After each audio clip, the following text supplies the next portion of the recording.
Hi, I'm Natalie Bitature, and I'm here with my dad, Patrick Bitature, and this is our podcast.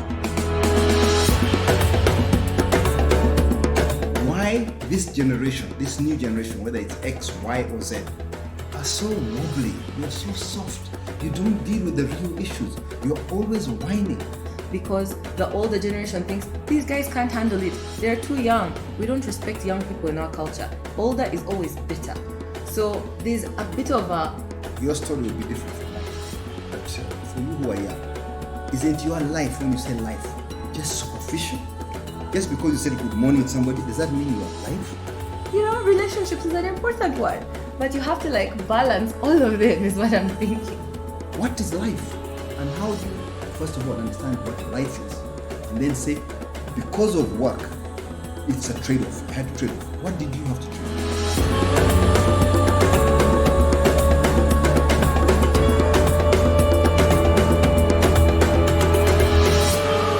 Hello there, my name is Patrick Bitature, and today, during this episode, we're going to talk about work-life balance.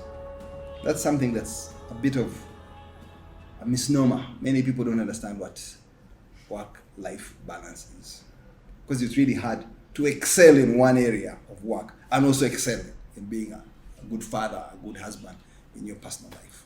So I'm fortunate to have with me my daughter, Natalie Bitature, who probably knows a bit about work-life balance, more about life and less about work.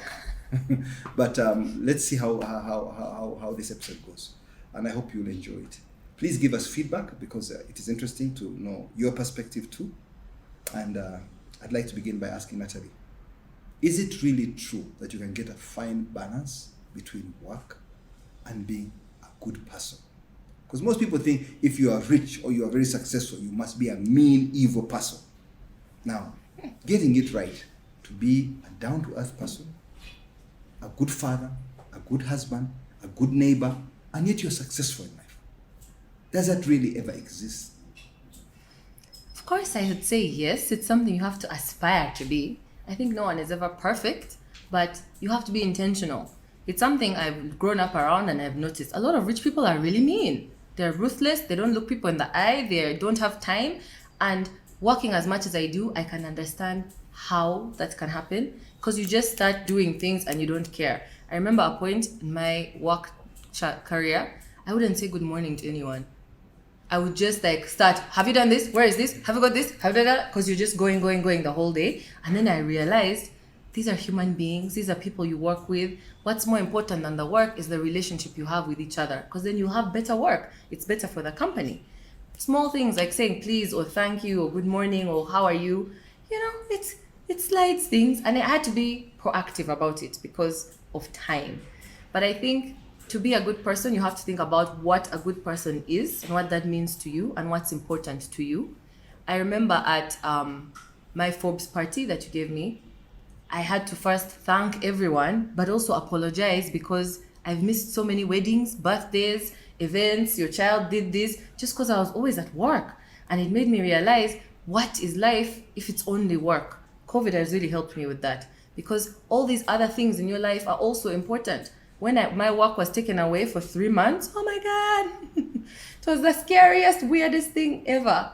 But I was grateful. I had some relationships that I had cultivated and kept, but you can't just assume people will always be there for you. If you don't check on them, if you don't take an interest, if you're not involved in their lives, then why should they be there for you? And then what is your own life? So I think to be a good person, it's about how you impact the people around you, your community, your family, your friends, the relationships you have, your colleagues, and then be kind in your day. Have compassion and be proactive about being that. Because otherwise your humanity can just be taken away if all you're thinking about is work, deadlines, profits. Your focus is on the wrong things.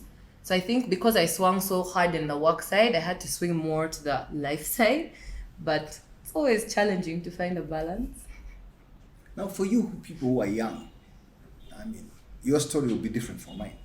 But for you who are young, isn't your life, when you say life, just superficial? Just because you said good morning to somebody, does that mean you are alive? Is that life? Greeting the staff? Life has got to be a lot more than that. It's got to be deeper.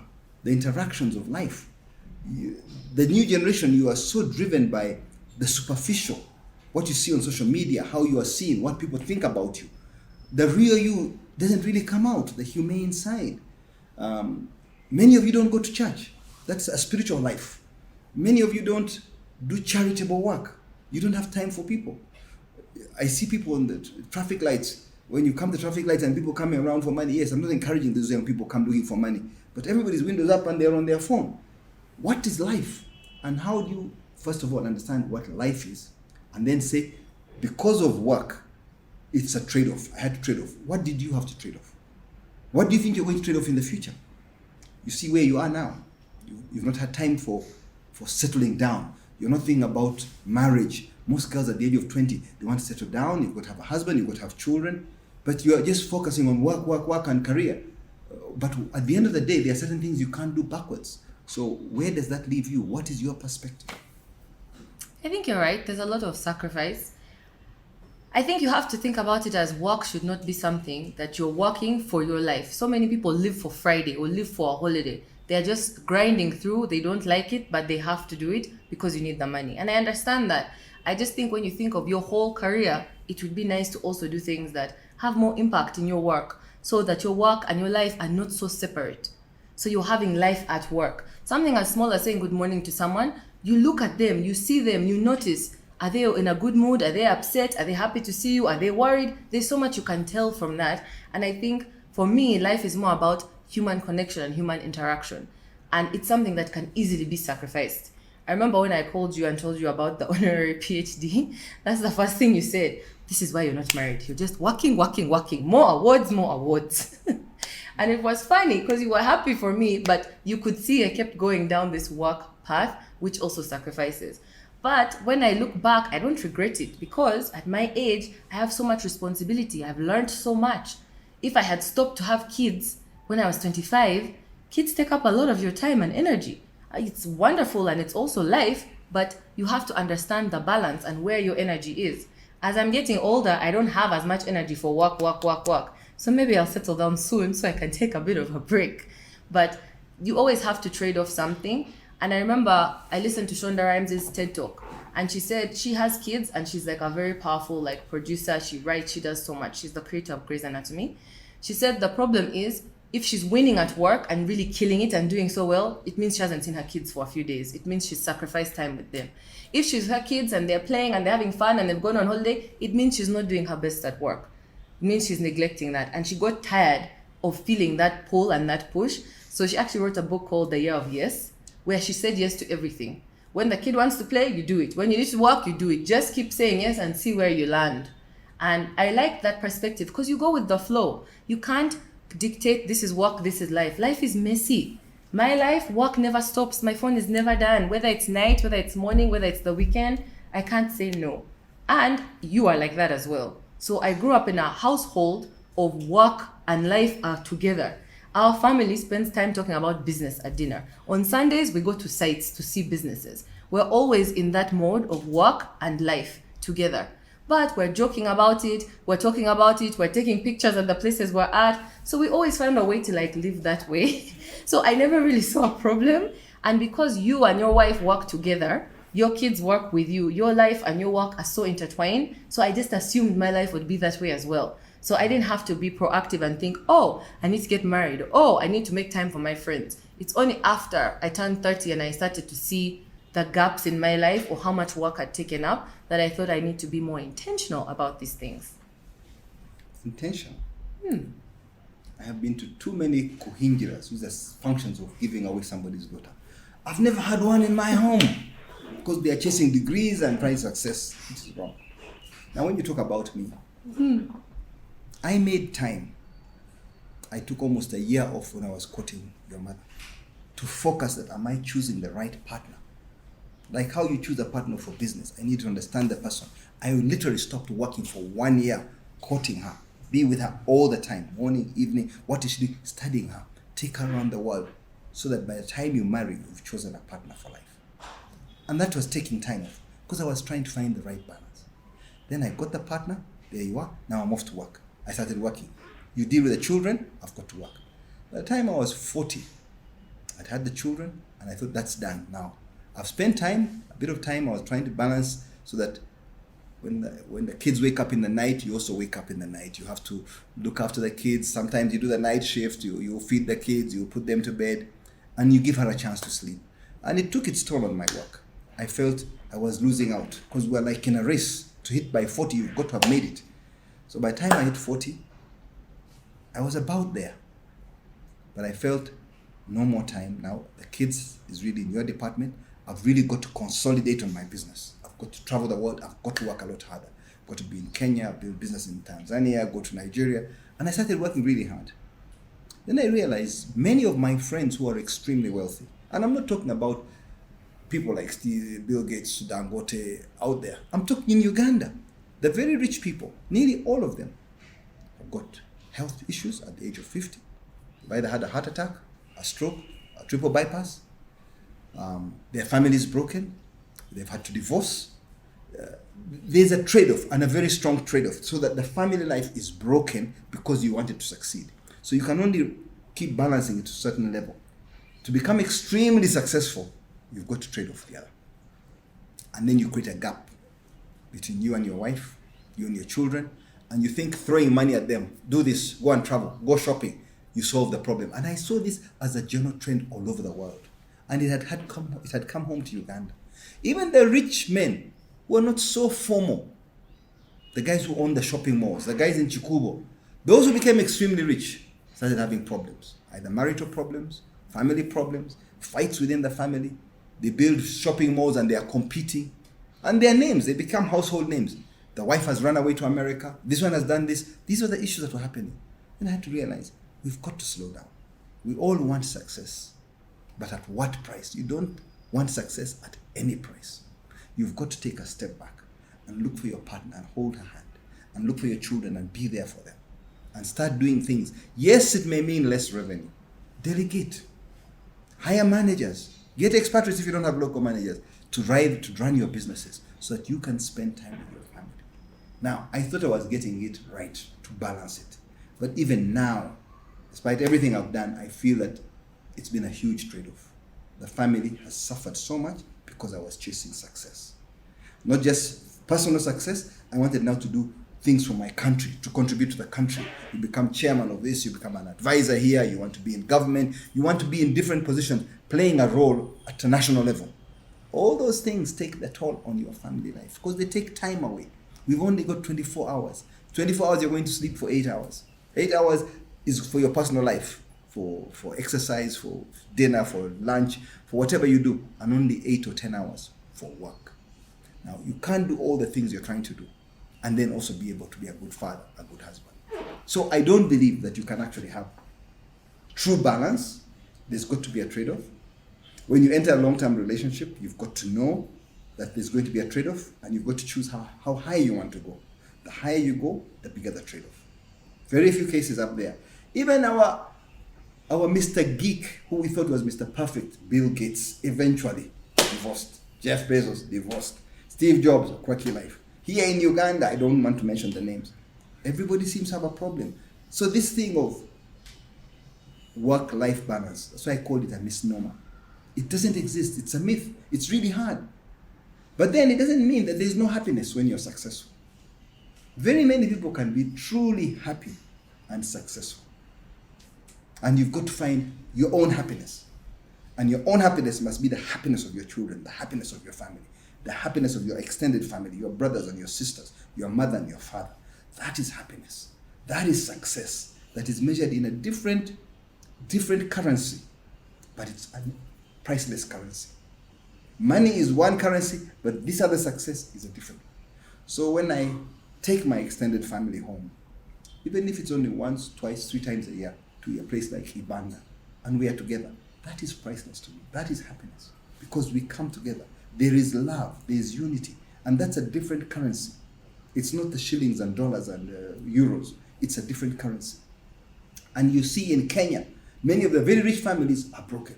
In Tanzania, not as bad, but also they are there, and they are broken. In Nigeria, they are broken. Does wealth have to divide every family? What is there? What kind of advice can I give you, the next generation, so that you don't come to this delicate life balance, work balance, and don't get it right, what do you think you ought to do? Over to you. I think for me, always being intentional makes a difference because first you have to be aware. A lot of the times you just keep going and you don't realize what's happening. And then it's good to also have mentors and see like how you started to notice the broken marriages around you, right? So for me, I started seeing my friends getting married and I started seeing how much time they spend with their kids and how much slower they became at work. They still have careers, most of them. Some of them are even trying to do more. They're doing different things. You're doing businesses because you also have more motivation and more pressure. But it changes how you are. It changes your perspective. It changes your priorities. And you have to learn what you want to sacrifice and where you're trying to go. Because everything takes some sort of effort or some sort of plan and some sort of push.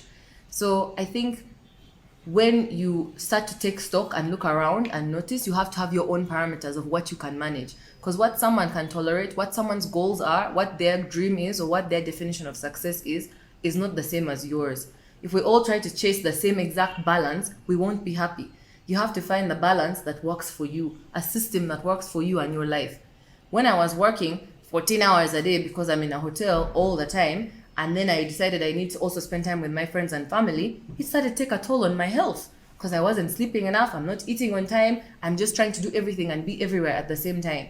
So the balance is not only like the relationships in your life and the time you spend on work. You need to spend time on your health. You need to spend time on having fun, on reading books, on going to places and, keeping that wonder and discovery alive in your life. Last year, one of my friends explained to me a concept he learned called the wheel of life. He's like, if you write down the top 10 things that are important to you as an individual and give yourself a score from 1 to 10 in each category, imagine they're all wedges in a wheel. But if that wheel has this one is 10, this one is 2, this one is 6, this one is 8, it can't roll, it can't move around.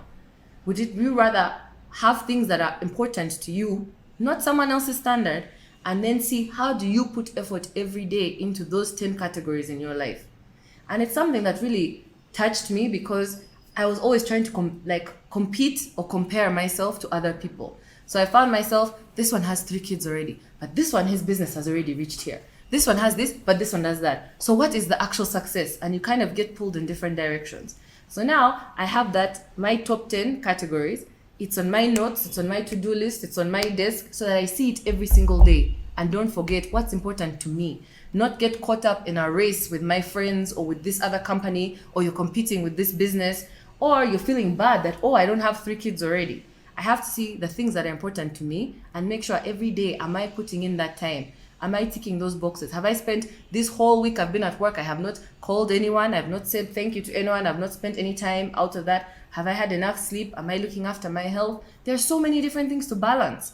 And it actually reminded me, remember once at a Thanksgiving mass for the family, you said there are like 5 balls in life that you have to juggle. I can't remember what your 5 balls were, but it made me think of that. There are 10 things that I'm always having to move around and juggle and play with to make sure I don't neglect one so much that I've become so unaware and I've worked too much, or I've spent so much time away from work because I was trying to spend more time in relationships. I don't think I can take a year out of work to find a husband.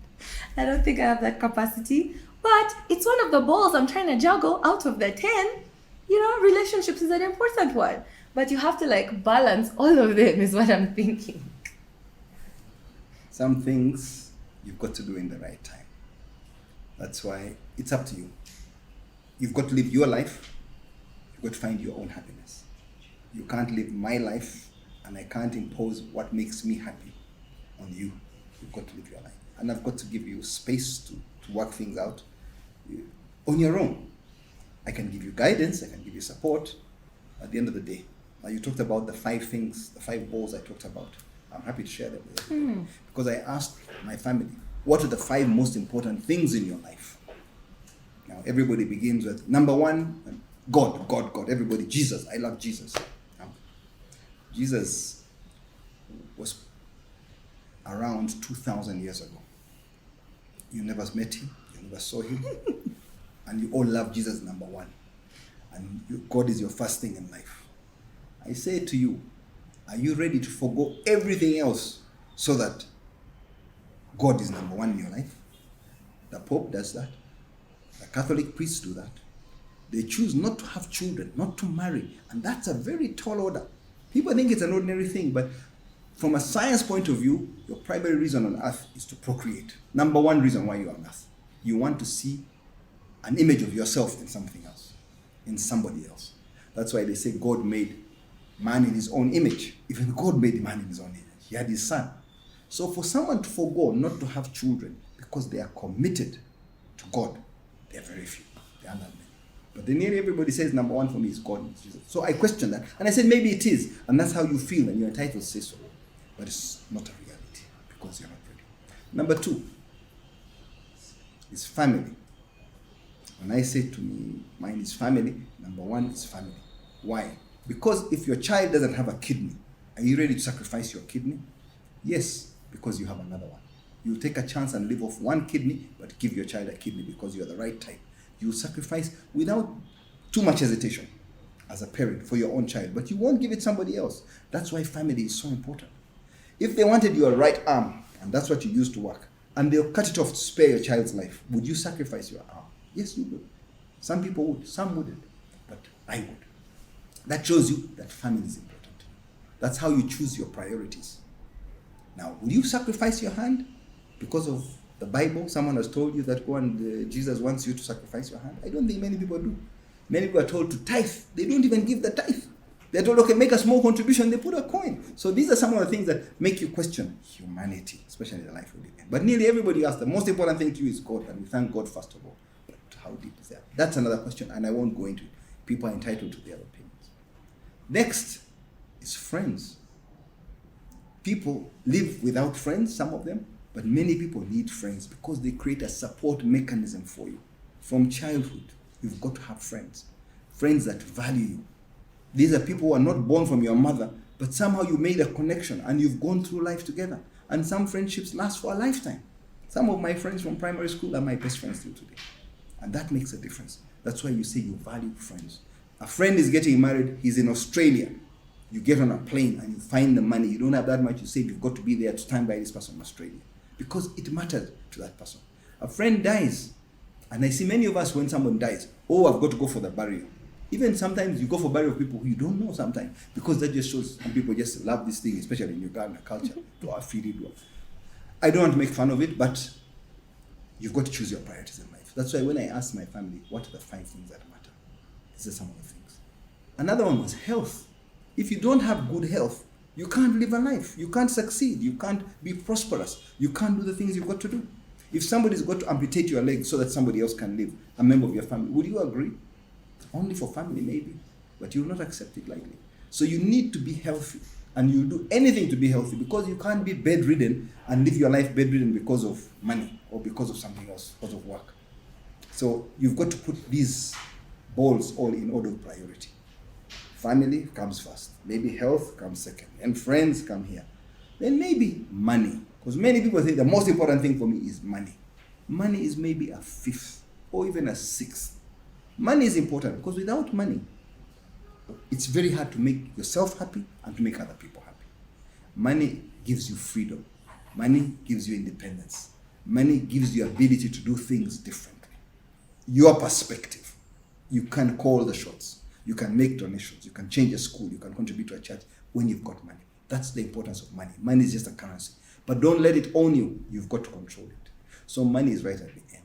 So when we talk about the important things, that's what I was talking about. And don't make money too important. But then, money has destroyed too many lives when you come to work-life balance. How do we get it right so that you're not just driven by money? And you remember that in the first place you went out, you need to make money so that you can marry, so you can protect your children, so you can raise them, put them in good schools. But money is not everything. Money can destroy you. So getting the balance right where you are a good father, a good husband, a good neighbor, a good member of your community, a good member in your country, getting that balance right is tricky. And some people have got to make a sacrifice. That was my perspective. But it's not about me.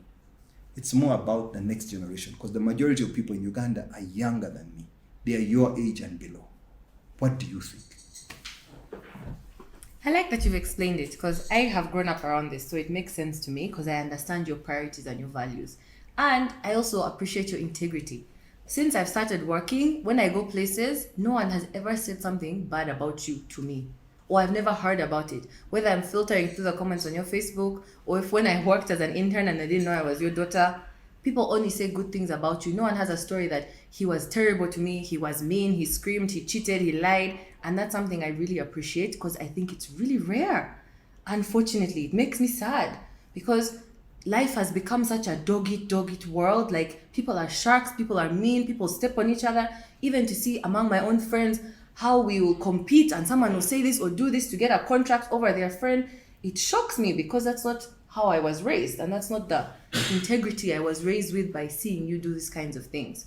But the more I grow up and the more I see that, I realize how you have to really try to be those things. So many people say, oh, I'm such a religious person, but if you see how they behave, it just doesn't add up. So I think that's why it's important to define your own measure of success. Be honest about it. Like we do need money. For me, that's one of my 10 priorities because I understand the value it brings and what doors it can unlock and what things it does for you. So there's no point in saying, oh, I'm not chasing after the money, I'm a good person. Be aware and be honest with yourself. Even if you never share your list or your 5 priorities or 10 priorities with someone, I think from the younger you are, the sooner you think about it, the better for you. So that you know this is what my success means to me, this is what balance and life is to me, and this is how I'm going to live it every day. When we were in Ibanda over Christmas, I was sitting with my cousins who are younger than us, and I was doing my reflections of the year and assessing what went well, what didn't go well, what do I need to do better next year, what am I grateful for. And one of them started flicking through my notebook. So I asked her, she's 16, have you thought about your funeral? And she looked at me like, what? But it's an exercise that I've done before with different coaches. And I told her, think about when you die, what do you want people to say about you? What kind of a person were you? What impact did you have in the world? And so the others who are even younger were like, that's so weird. I'm like, yeah, but think about it just for a minute. It's not a morbid exercise. But when you're not there, what do you want people to say? Was she kind? Was she fun? Did she make a lot of money? Did she build this? Did she do that? And they sat there and they had answers. And I was like, you see, the good thing is now you know that's what you're trying to achieve. So now in your everyday life, in your school, when you're choosing what to do at school for a degree, when you're meeting people, remember that that's what's important to you. You can't say I want to be remembered as a kind person and you're mean to people every day. You can't say I want to be remembered as a rich person, but you're not working hard in school, you're not trying to start a business, you're not understanding financial literacy now. So the two have to add up and be in alignment so that you are moving in the direction that is speaking to you in your own purpose. Because we all get pulled in other directions comparing, or this is what success means to my parents, so I have to do this degree, or I have to have this job. Your parents are not there with you when you're suffering through it. One day they'll be gone and you'll have this whole career that you didn't want. And you're not living in alignment. You're not living in alignment with who you are. So I think being authentic to yourself is also an important part of work-life balance. Because it's too easy to say this is what good work ethic is, or this is what good life balance is, or this person works too much, look, they never do this. Are you that person? You have to decide for yourself rather than spend time judging others, and then make sure you're in alignment with yourself. So you're aware, I'm working too much this week, I haven't seen my kids. Or I've spent too much time at parties this week, I've neglected work. So that you keep yourself in check and you keep your own balance. So I always encourage women, you have to try and have it all. That's your burden to bear. You have to see, what can I live with? I remember reading the CEO of Pepsi, her book, and she said once her kids asked her why she never comes to school for the PTA things, for events. Other mothers. This the Indian lady? Yeah, Indra Nui. Indra. Her kids were like, other mothers come to the school, they participate in things. And she's like, I am not other mothers. I made that choice. She had to explain it to her kids. I'm not going to pretend or lie to you that I'm going to start attending your school events. Mommy has to work. There are a lot of people who rely on me at work, and I need to be there so I can afford the school you're in and I can give you the life that you have. But she made that decision. She wasn't going to be made to feel bad by other mothers because she can't attend everything. She knew work was a priority. And with Indian families, you live with your in-laws, you live with your parents. So she had a support system looking after her kids. And I really respected that because that's the first time I wasn't feeling like it's a bad thing to work and to put work ahead of your kids. So I think for women, you have to also know your sacrifice. Sometimes it will hurt you if you don't know your kid's favorite color this week, or the nanny is the one telling you they don't want to eat this. But would you rather have the career and you're the one getting the promotion? Or would you rather be at home and know everything about your kid and spend that time? And it's okay when the man at your office gets the promotion. Because unfortunately, that's the reality we're still living in. There are some workplaces, some organizations now that are being more flexible. They have daycare at the office. Mothers can work from home. There's flexi time, come in 2 days a week, or they give you projects instead of this 9 to 5. So there are ways that we're trying to adapt. But I think the major problem is the men are not adapting. And that is the reason that the women have all this burden right now. If you read Sheryl Sandberg's book, Lean In, she's the COO of Facebook. She's one of like the pioneer women in Silicon Valley. She's led such big companies. And she said the most important choice you're going to make as a woman in your career is who your spouse is.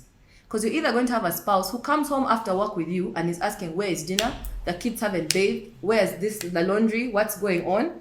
Or you're going to come home after work and he's also going to be helping. He's going to be doing homework with the kids while you make dinner. Or he's going to be making dinner while you're looking after this or cleaning up. There's either or. And she said, if you don't have a supportive spouse, you'd rather have no spouse because it's going to kill your career. If you're expected to burn on both ends, it's just not sustainable. I've seen so many people try to do this and it's just heartbreaking. They're trying to do everything for their kids and be there, cook dinner, look after the husband, look after the house, look after the kids. The kid is sick, you have to leave work, now you're in trouble at work. Yet you're expected to work and contribute that salary to that same household. So I think the burden isn't with women. The problem isn't with women. The burden is with us. But the problem is with men. If you expect us to be in the workplace with you, doing things, helping you, achieving, being your bosses, then we expect you to do more in the home. We have to let go of this old patriarchal thing of I'm a man, I don't enter the kitchen, I don't do childcare, and that's your department, because it's impossible. You're asking too much of us. The world has changed. A generation ago, women were not working. It's fine. We're at home all day. We can't complain. We're with kids. The house should be clean. You should always have food. No problem. But now, if you are a man who works and there's women in your office, think about what you are doing in the home. Are you doing as much as that woman in the office is doing? Because I bet you the answer is no. That's what has to change. That's what's holding society back. Because women have so much potential. We can do way more than raise kids, we have now shown. There's scientists and astronauts and businesswomen and artists and philosophers. Our minds are very capable. At least now we've reached a level where we know women are not dumber than men. But the problem is society hasn't adapted. If women are doing more in the workplace, men need to do more in the home so that that balance can be achieved. Or at least we can be living a more fulfilled life where women are not burnt out and drowning in expectations, obligations, judgment from in-laws. You have to be more reasonable. We have to adjust what men are doing and the perspective of men. Wow, that is very powerful. A generation ago, in the 50s, Europe was not ready. Europe had the same dilemma. Today they've moved forward. Are we going to follow that particular pattern, that route of Europe, where easy come, easy go? They marry today and they divorce tomorrow. They're all equal rights. They have those challenges. That's the problem I'm seeing. Because we want to evolve, but we've got to evolve with a mold of our own in Africa, where our culture fits in, our society embraces it. India is trying. It's beholden in some areas, but still you can see very many successful Indian women going to the top, but not enough. Mm-hmm. And scientists and doctors, especially in that area. In business, again, it's the men that excel. In the boardroom, it's the men that excel. Even in Europe and in America, it's still the men that dominate the boardroom space. So we're going to evolve in Africa slowly but surely. I'm worried that you are in a hurry to change the system quickly and embrace the Western ways without seeing the downside of the Western ways. In Western countries, they have 2 kids at most these days. Their populations are on the decline. When you have so many kids, it takes a lot more work. You can't ask a mother of 5 to be working full-time and looking after kids and being at home. It's just unreasonable. Whose fault? And they're trying and they're pushing. It's the culture. And that's why the culture has to shift. And I agree. And that's my other point. I think we are a good example because I think you have done more in the home than the average African man. I remember my granddad would not enter the kitchen. If he needs something, he would stand at the door and say, I need a teaspoon. Because according to the culture he was raised in, men don't enter kitchens. It's like a taboo. You know? I've seen you make tea. I've seen you make eggs. Mom can leave us for months and you will look after your 4 kids and we will all be alive. On tea and eggs. But we'll survive. I would leave you with a baby and I'm not worried he's going to forget the baby or drop the baby or not know what to do with the baby, you know? And I've grown up around that. You're like that, your brothers are like that, and I think it's also what helped you treat me like a boy. That's why I can work the way I do. Other girls in their families are treated like girls. You should be at home, you should be washing clothes, you should be learning how to cook, you should be getting married. How many families were going to let me work the way I work and be unmarried at my old age? I think that comes from you. And I think we have a good step.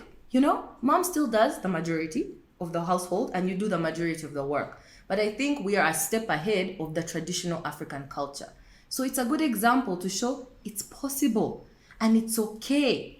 You know, Bill Gates started picking up his kids from school and it changed the culture in their school because other mothers told their husbands, if Bill Gates, who is making more money than you, can take time to pick his kids and drop his kids, really, you should also be trying. And it helps. That's why we need to see this. That's why when UN Women asks you to be an ambassador, it's me pushing. Yes, yes, I know you believe in women. How many managers and CEOs in our companies are women? You value us and our minds, so you understand. So other men need to see that. If a whole man like Bitature can allow women to do this or can look after his kids, really, who are you not to do it? But there are many examples. A man like Barack Obama is a model to look to. He was a total man. He was the first African president of the first world, not just the president of America. And he used to get up every morning at 7 a.m. He made it a routine. He'd have he'd do his exercise and then have his breakfast. And he set up a particular structure, habits, a routine he'd work with every day before he goes to work. And before he goes to work, before he has his breakfast, he'd check on his daughters. And that made him feel a father. And then he got very busy, especially when he was the president, with what he was doing. So there are many examples of people who have excelled and they have formed a structure of some kind, that I will do this and set aside time for my children, set aside time for my wife, and then I've got focus on my work. And when you are working, you're single-mindedly focused on your work. But when you're with your children, it is single-minded focus with your children. You give them all. You're not there with the children while you're on the phone, while you're talking to your friends, while you're trying to hook up a deal. And that balance, getting that balance right. In Uganda today, some families I respect, and I took a leave from them so that by 8 o'clock, you do not answer your phone. And people to ring you after 8, it's offensive. You are encroaching on your family time. Don't you have a wife to call? Spend your time with your wife. Spend time with your children. Don't be calling people in the evening. That's family time. You've got the whole day to work and chase business. But come 7 o'clock if you're a businessman, or 5 o'clock if you're working. That's time up.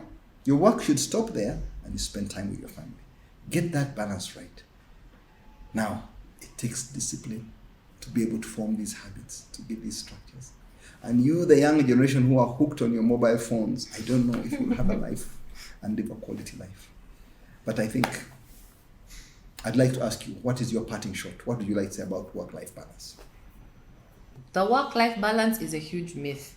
You have to be realistic and you have to be ambitious at the same time. What are you striving to achieve? What do you want to achieve in your work, in your health, in your family? What are the things that are important to you? And how are you going to achieve those things? And be clear about it. Don't just say, oh, I'll have good relationships. Oh, I'll have good health. How are you going to make sure every day or every week or every month you're putting in time in the areas that are important to you? So that at the end of the year, at the end of 5 years, of 10 years of your life, you can see the balance that you had.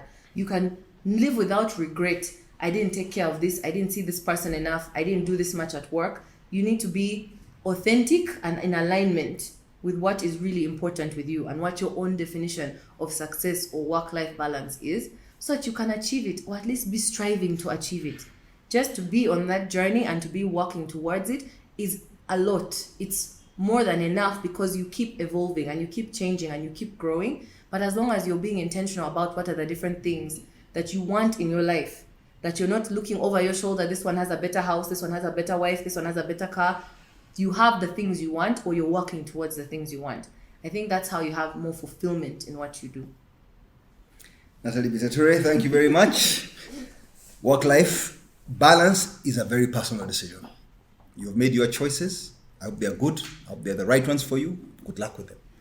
All of you out there, make your choices. Work-life balance is not easy. That's why it's called a balancing act. Getting it just right is not easy. It will always be hard. But I'm sure if you set your mind to it and set aside some time to think about it, you will achieve it. Thank you very much, and I hope this discussion has been useful to you.